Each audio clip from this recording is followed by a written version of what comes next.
So, Justice League of America 41, and you know what? I can already tell this video is going to go considerably longer than it's going to go considerably longer than 20 to 30 minutes. So, probably what I'll do is I'll just go ahead and go through this whole stack, and then I'll break it up into chunks of part 1, part 2, part 3, and we'll see which part, if any, gets some views, generates some clicks.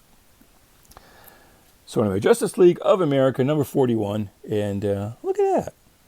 Why would somebody do that? There's just a 5 there for no particular reason. Oh, I bet I know why.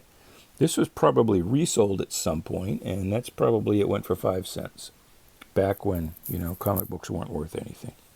You can see some little ruffian folded back the cover when they were reading it. I hate kids that do that. You got a little bit of a, I don't want to say foxing, but soiling right up in there. The edges are nice and tight. You have a lot of damage here. So initially, I'm inclined to call that a 5, which is very good fine. I'm old enough that I can remember when the Overstreet Guide was just good, fine, and near mint. Actually, no, it was good, fine, and mint. And then mint went away because it was decided that nothing really is mint. And it was near mint. And then we added in very good and very fine. Centerfold looks nice and tight. Sikowski's art, Mike Sikowski's art, always looked weird to me on Justice League of America. And I think the reason for that, his characters look kind of squat in a lot of panels. And I think the reason for that is that when Marvel and DC went down from artwork, the original artwork was twice the printed art size. At some point, to save money, I think it was Murphy Anderson who tipped them off to this. Correct me in the comments if you know differently.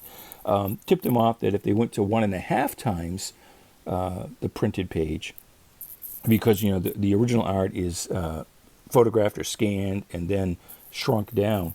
So if they went from twice as big as what you see in the comic book on the original art to 1.5 times, they could get more photos on a sheet for reproduction purposes and save money.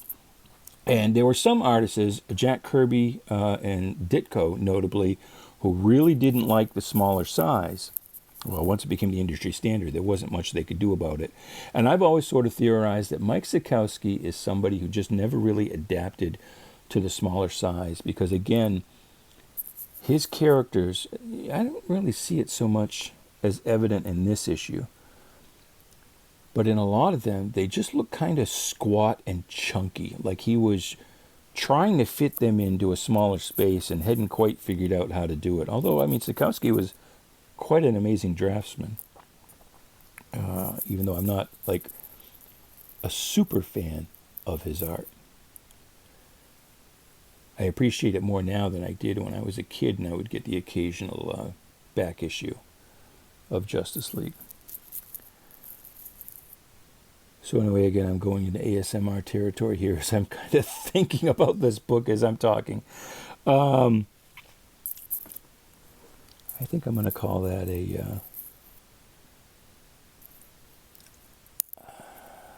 I'm going to end up calling that not a 5, but a 4-5. It's better than a 4. Everything is nice and tight and clean, and the paper quality is just sorting the tan around the edges.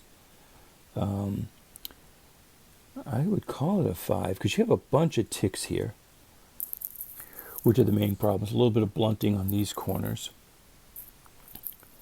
But the main problem is this fold back right here. So I'm going to end up calling that a 4-5. And my boss will probably tell me that I am undergrading. I tend, if I catch any flack at all, it's that, he thinks I'm a little stricter on the grading than I maybe should be.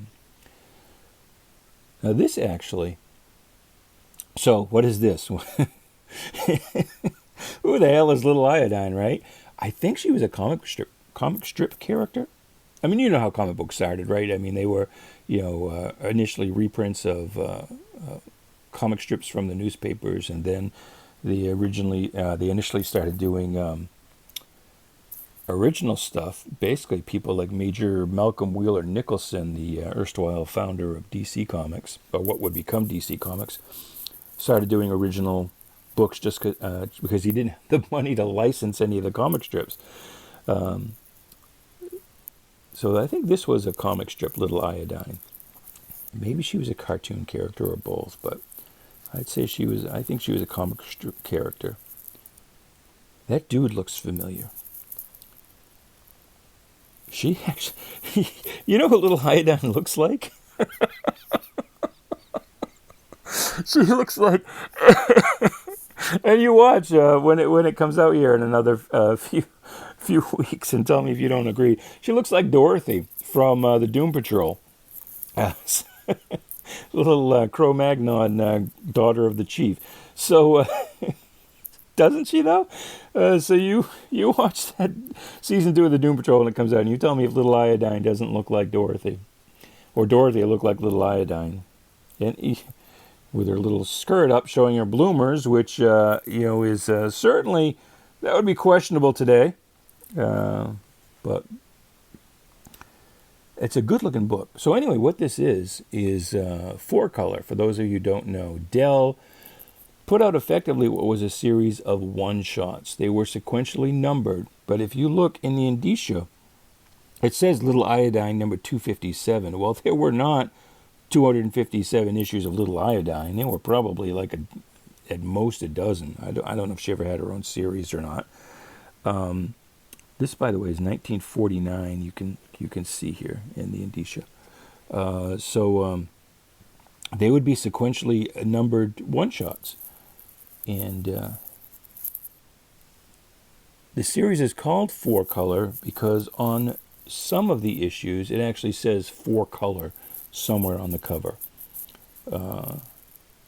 And so today we refer to that series as 4-color comics. And it went up to 1,800 issues. I mean, they came out, and it was weird because they were numbered sequentially in sort of the job number, but they would be issued out of order to those numbers.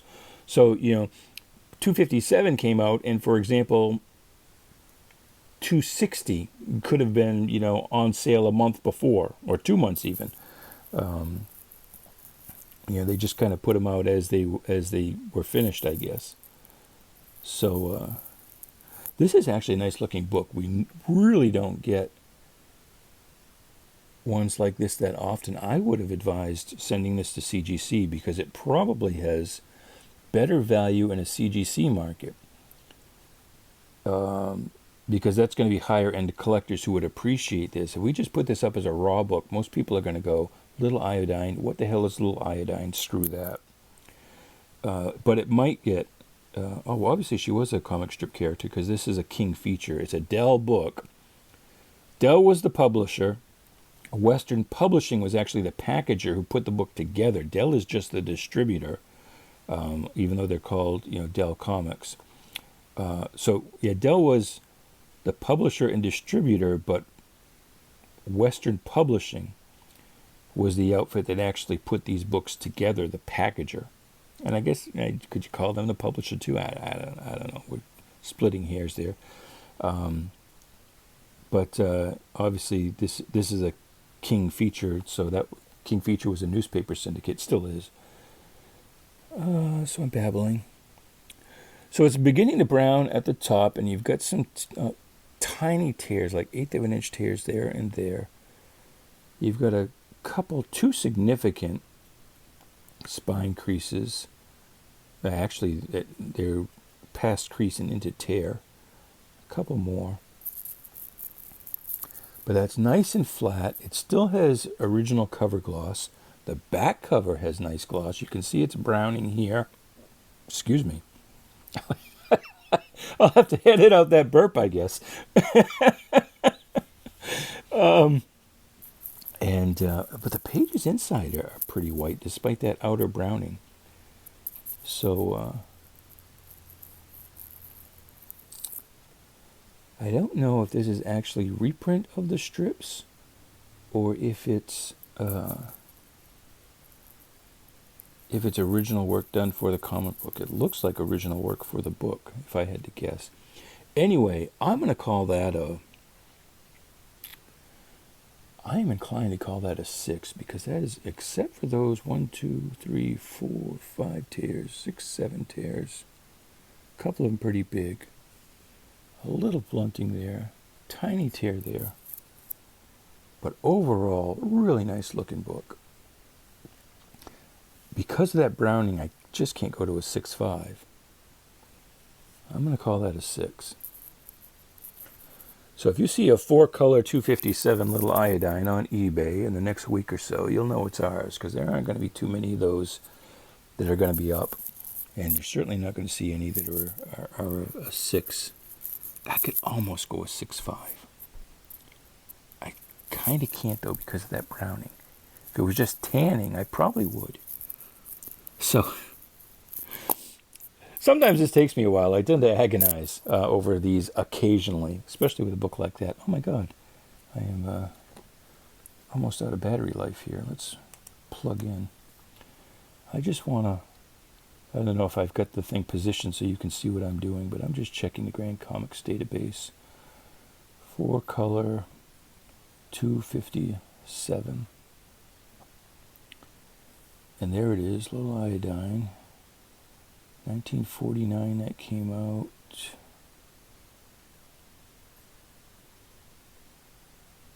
And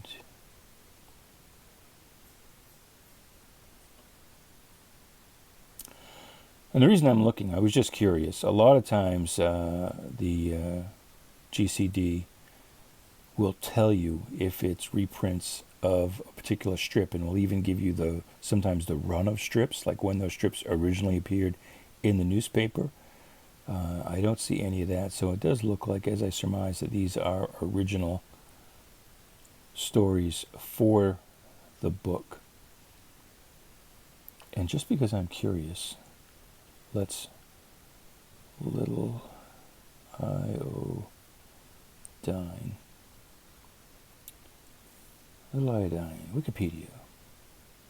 American comic strip, Jimmy Halto.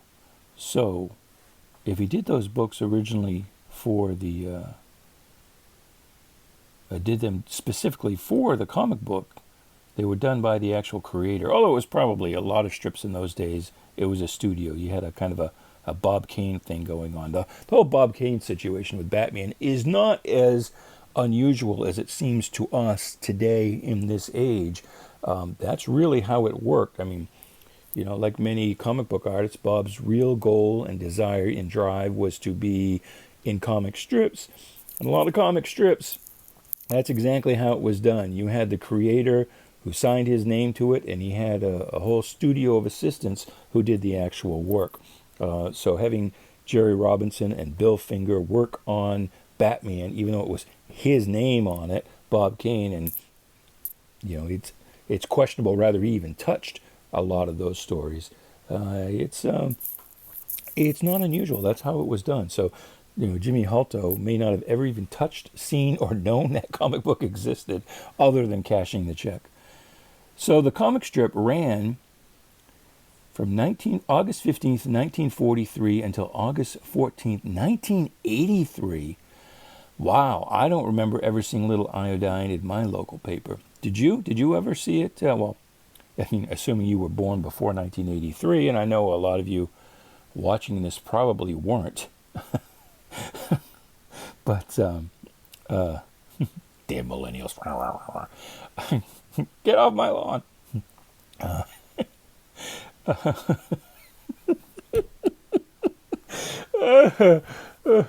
lot of these videos are just going to be an old man cracking himself up. Nobody's going to want to watch this. All right. So you've been staring at Little Lulu here for a few minutes, and I want to look at that as well. And the reason is because a lot of these latter-day Dell books. So Dell and Western split at one point. And the first book we did, I Spy, was Gold Key. So Dell went out on its own, started actually producing its own books. This was, what was this, mid 60s? I don't know, we'd look it up. Early 60s.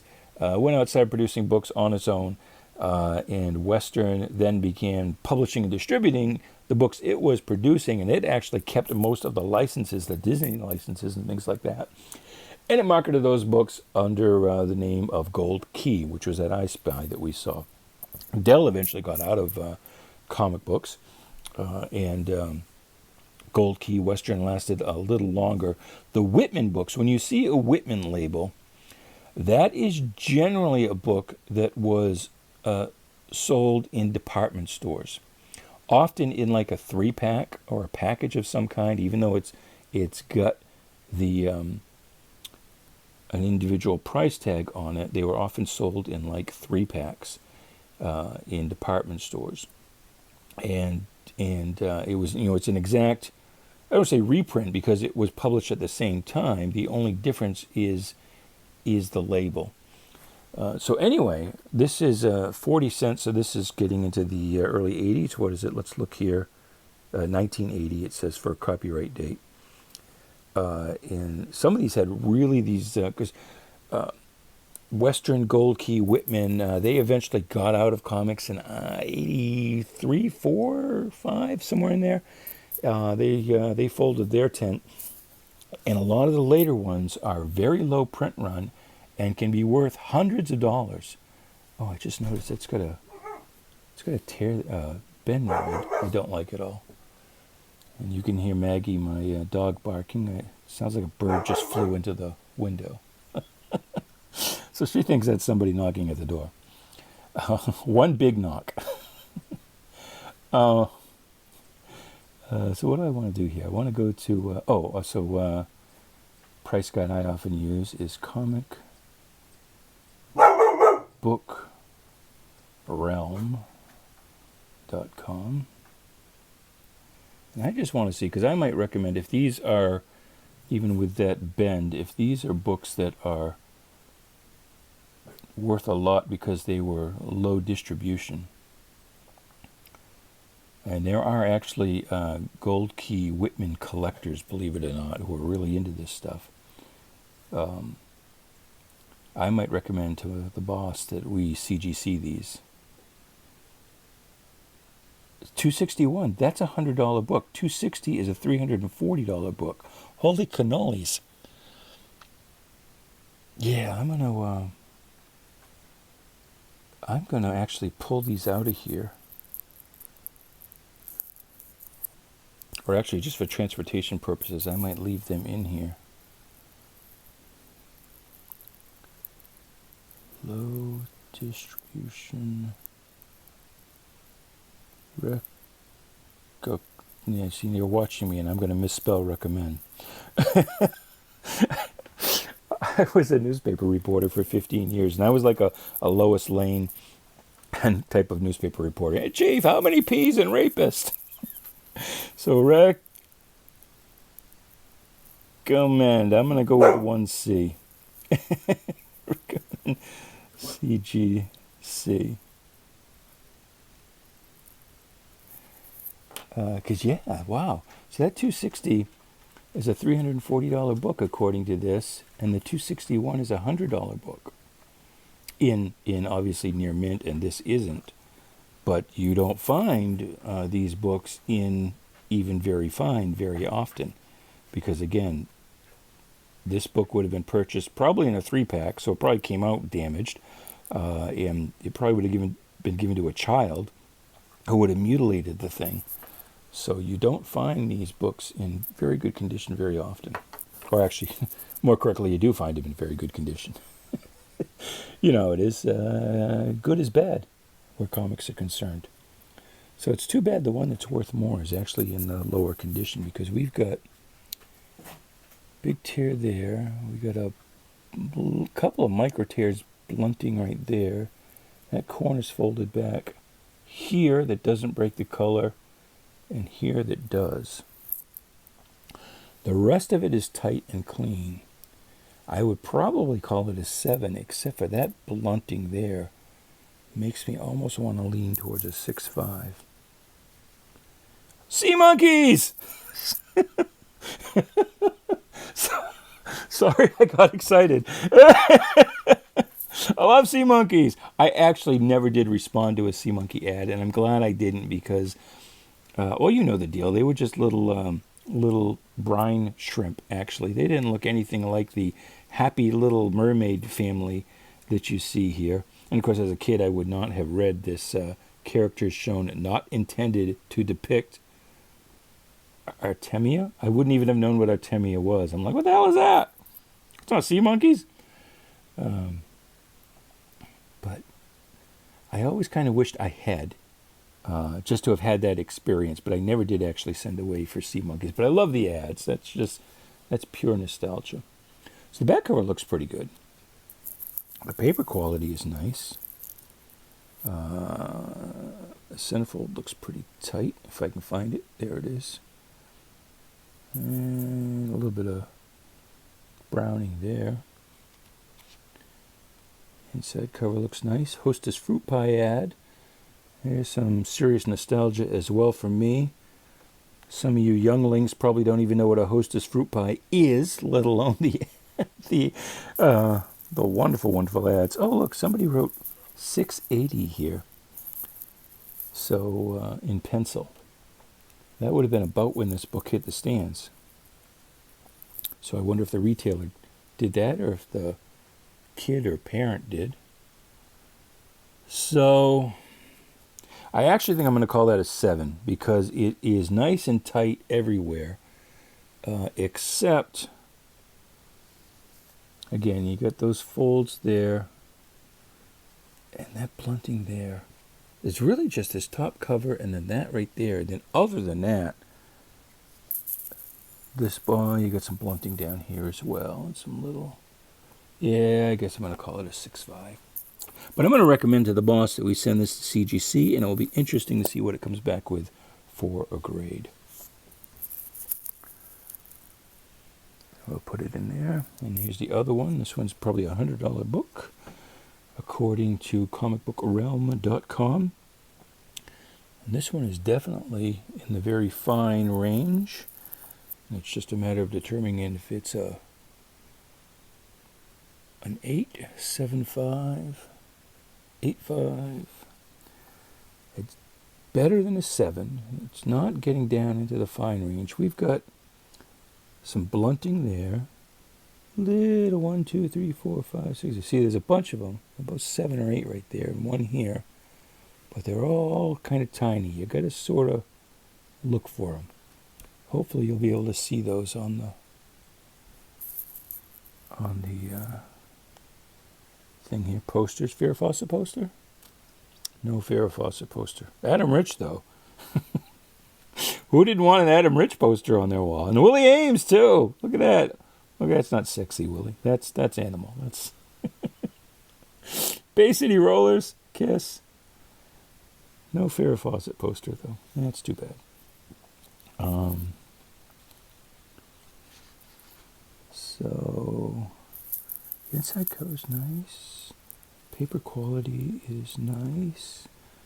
Centerfold is tight and connected. They wrote here 980 in pencil. If you can see that right there down the lower corner. Looks like adult handwriting. Huh. I'm going to call that one an 8. I don't want to go to an 8.5 just because of the number of ticks here, even though they're all very small. And you got a little kind of a little teeny tiny chip right there and a little blunting there. But it's nice enough. I'm still going to call it an A. Well, I could call it a 7.5 if I wanted to be ultra picky because that's a little blunted.